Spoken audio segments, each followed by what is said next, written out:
Hey Laura, you're a 36-year-old multimillionaire. If someone took away all your wealth and told you that you had to start from zero all over again, what would you do?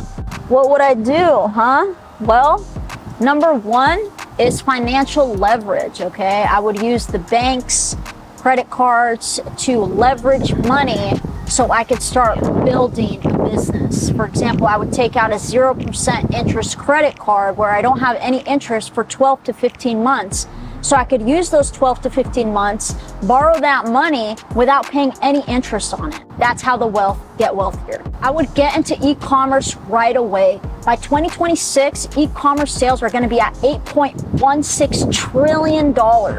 So right away, that's what I would be doing. I would be building my online store, building multiple online stores, potentially selling those online stores, and just generating that passive income every month.